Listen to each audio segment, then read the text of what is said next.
All right, good morning, everybody. Thank you for being here with us this morning. Always like to start these with a little good news, and we have had no pothole complaints in the last week at all. So don't mean to be flippant, but trying to find some humor in what's increasingly becoming a heavy situation for our city and for our state. And so want to share with you some key updates, some very important updates today that you're going to be getting from us. I'll be leading, Jill Franken will follow me, and then Tom Greco, our city clerk, will be bat and clean up there talking about our city elections that are coming up in just a few weeks.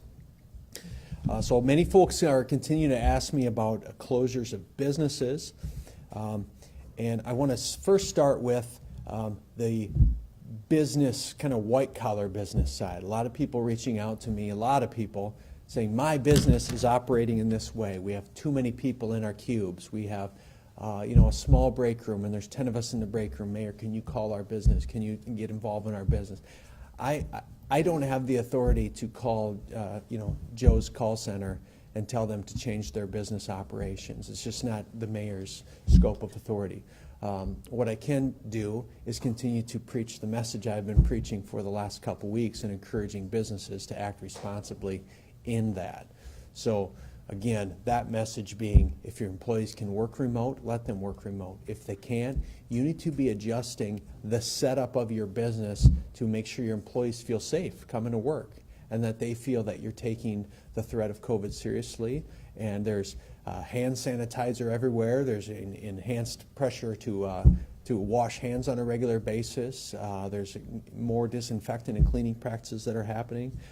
So I cannot direct the operations of a business, but I can just share that information with businesses. Likewise, just like no two businesses are the same and respond to this differently, no two states and no two cities are the same.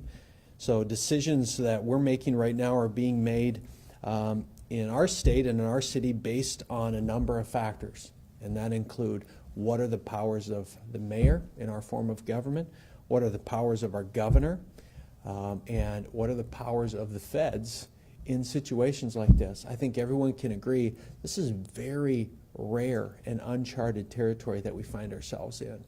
And so governments are quickly going through civic lessons with constituents, reminding them what our role is and what our role isn't, what we are legally allowed to do.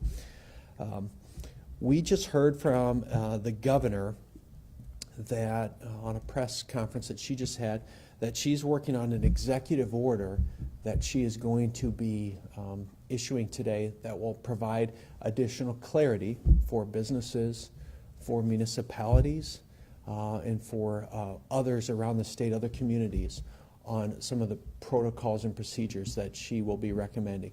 We're anxiously awaiting that to see what direction that will provide us as municipalities.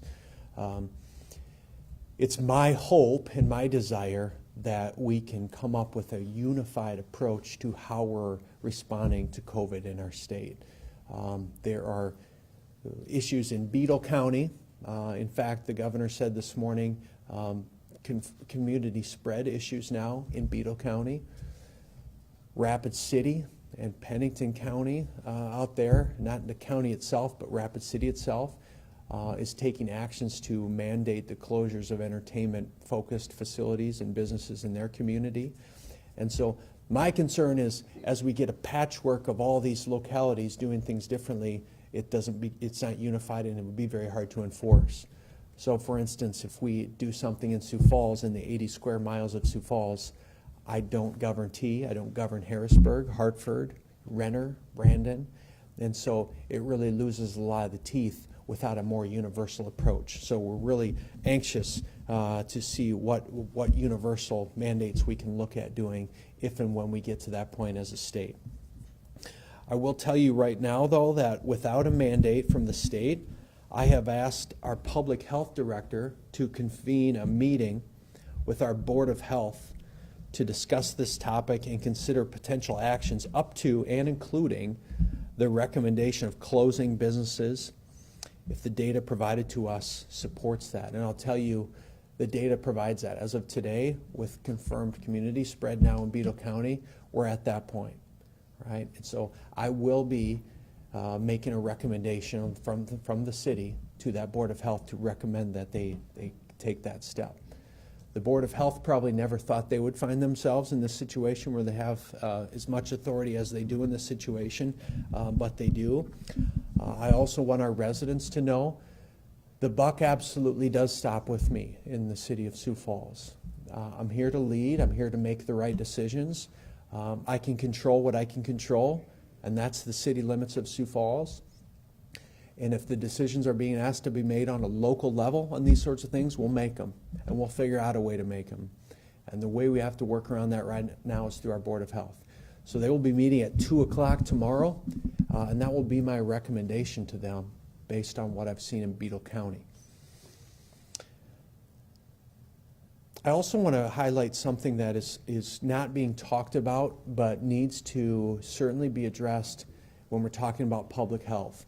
And when we take drastic steps to close businesses and for the government to take such a heavy approach, which in my personal philosophical belief is not the role of government to close businesses, but there are drastic times that call for that. When we do that, it creates a whole nother set of public health challenges. So we need to know protecting the public from COVID by taking drastic measures puts people out of work, puts people out of homes, creates food security issues, and creates a whole nother set of public health challenges that we have to deal with. So in some ways, there's a little bit of a swap that we're going to have to deal with public health crises. Either way, we're going to have challenges. And so that's not lost on me. I hope the public realizes that as well. That public health right now is not just COVID. Public health is all the ancillary challenges that are being created from the COVID scare right now. I want you to know that I continue to stay in very close contact with Avera and Sanford. On the other side of that wall is Sanford and Avera clinical leadership that we're meeting with every day, who are helping to guide our decisions. They're part of our incident command team, and they're doing an incredible job providing us the data we need to make really informed decisions right now as a city. Beginning tomorrow, our Chamber of Commerce is going to be taking a more aggressive role, as they have already, but they really have mobilized some great resources for businesses that are going to be affected by this. business@siouxfalls.com is an email that's been stood up. If you have any business-related questions right now, that's going to be a point where you send them to. You have a question: should I close? What about unemployment insurance? When are we going to open again? What resources does the Chamber have? business@siouxfalls.com is a resource you can use. They will be having, I think they're going to be having a press conference tomorrow on this to provide resources to businesses. You can also go to supportsiouxfalls.biz. That's a site that's been set up specifically for businesses to utilize during the COVID response time. So look for that tomorrow. I'm going to, at this time, turn it over to Jill Franken, our Public Health Director, to talk about some of the COVID-related public health issues that we've seen in the last 24, 48 hours. Thanks, Jill. So as Mayor Tenhaken alluded to, I have requested our Board of Health meet tomorrow to review currently available data and to implement further mitigation efforts to prevent the transmission of the virus that causes COVID-19. The actions of this board will certainly, though, be dependent upon the scope of the governor's executive order, which we understand is being issued today. The board may be asked to consider the mandatory closures of nightclubs and bars that do not serve food, video lottery casinos, movie theaters, live performance centers, gyms, fitness centers, bowling alleys, arcades, private social clubs, indoor shopping centers. Dine-in service at restaurants, food courts, and coffee houses will be restricted to carry out and drive-through services only. It is the intent of these actions that we prohibit social gatherings in groups of 10 or more people. That's the intent of the regulation that would be put in place with the approval of the Board of Health. Additionally, the city continues to strongly urge, and the mayor alluded to this, businesses to promote social distancing measures in the workplace, There is a tremendous amount of creativity that can be done to ensure that people who can work from home do work from home, as well as reimagining what the workplace looks like and where people are located doing their work. And I urge all businesses to be, if they have not already done so, to be doing so today.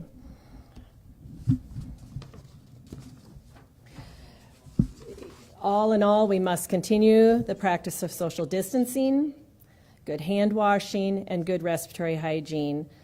We must take these actions and measures to protect ourselves and those that are most vulnerable in the community. And to underscore that, I just want to draw our attention to the state statistics that just came out this morning. 9 of the state's now 28 confirmed cases of COVID-19 are in people under the age of 40. That's 32% of the cases in the state. So for us to think that this is not impacting younger populations is simply not correct, and everyone needs to be taking this very, very seriously. And that goes for even those that are under 50, because that's 46% of the cases in the state. So it does point to the fact that this is everyone's responsibility. It isn't just those who are at high risk, but it's even those that are low risk from becoming very sick with this illness, to protect everyone who could possibly be heavily impacted by this COVID-19.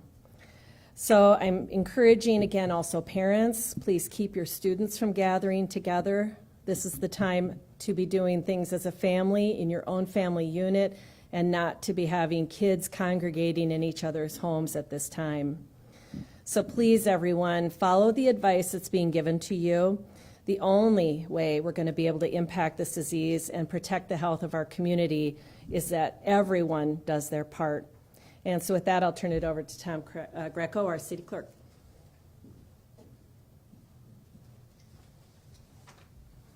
Good morning, and thank you, Jill and Mayor Tenhaken. My name is Tom Greco. I'm the Sioux Falls City Clerk. I'm also our city election official. We do presently have an election scheduled for April 14th. We're combined with the Sioux Falls School Board. I have asked for state intervention. I believe it's needed to provide for the postponement of the April 14th election, and our council has further recommended that it be combined with the primary election currently scheduled for June. As conditions have evolved, we have taken steps to implement contingency measures to conduct a successful election. However, the surety of poll worker capacity, polling locations, and voter confidence, in my opinion, is at severe risk. Voter participation. With in excess of 125,000 voters in the city, it's an enormous challenge to encourage voter and poll worker participation in light of the most current guidance to prevent the spread of COVID-19. Although encouraged, absentee by mail requests has not increased appreciably over the past week. Poll worker capacity. At least 80% of our 240-plus workers are age 60 or above, and we've learned that there really are no age limits on who this may impact. Although we are actively taking steps to recruit replacement and backup workers, progress is admittedly minimal. Additionally, there will be significant challenges to training a sufficient number of backup or replacement workers. Polling place supplies. Cleaning and disinfecting supplies for our 54 polling locations are already at a scarce volume, given what must be planned for at those polling locations. It's my belief that any such supplies can be best used for other priorities. And polling places. A significant threat to voting is presumed polling place changes up to and including on Election Day. As other jurisdictions in the country have experienced, this could lead to a significant amount of confusion for voters. To provide for the greatest ability to reduce voter confusion and limit the needless use of resources, I further recommend that such relief be provided prior to March 30th, 2020, which is the latest date to begin absentee voting. According to state law, municipalities and the school district shall set the date of their election no later than mid-January. We and the school district have both done that. At this point, we need relief from the date of April 14th that has already been set. As I mentioned earlier, combining with the primary election will be an ideal alternative because any other directed postponements, if those do happen, will be addressed centrally by the appropriate authorities. Lastly, I do want to emphasize the fact that we must continue actively planning for the election, despite my recommendation that I've made and that the council has made. To that end, as I mentioned, we'll continue planning, and I would like to put a call out there. We are in urgent need of replacement and backup poll workers. If you're interested in serving as a poll worker on Election Day, we typically need 3 to 5 people at each polling location on April 14th. If you're interested, please send an email to sfelections@siouxfalls.org. That is the most effective way to communicate with us, and we do look for your support. I'd also ask for our currently scheduled poll workers, if you feel that you cannot, if you know now that you don't want to be a poll worker on April 14th, please contact us and let us know so that we can make appropriate changes. With that, I'll turn it back over to Mayor Tenhaken. Big loop. Let's go. You gotta do this. There we go. All right. All right, we'll take any questions that you guys might have on anything that Tom talked about, myself or Jill. I didn't catch what you said about absentee voting. What was that? What I had mentioned in particular is that we've been encouraging absentee by mail applications. That requires a qualified voter to fill out a form, attach a copy of their photo ID or get a notarized signature, and send it to their county auditor. We've been pushing that for several weeks now, and what I mentioned specifically is that we have not seen an appreciable increase in the past week since we really started emphasizing it. Absentee by mail is a way to get your ballot delivered to you in the mail. Avoid going to the polling place. We're encouraging folks to do that for this election and possibly even future elections. But we have not seen an uptick in requests. Follow up with that. Can people still go down to the courthouse and cast their absentee ballot at this time? Not at this time. That begins next Monday, March 30th. Absentee in-person voting will begin. However, it's typically held in the Minnehaha County Administration Building. We have plans to move it across the street. We'll provide details on that as they become more solidified. Thanks. Any other questions this morning? Tom's a new guy, so he didn't read those back, but the question was basically, can you absentee at the courthouse? You can't right now. It starts next week.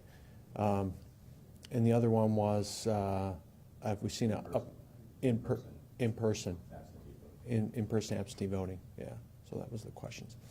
Other questions? All right, thank you, everybody. Have a good day.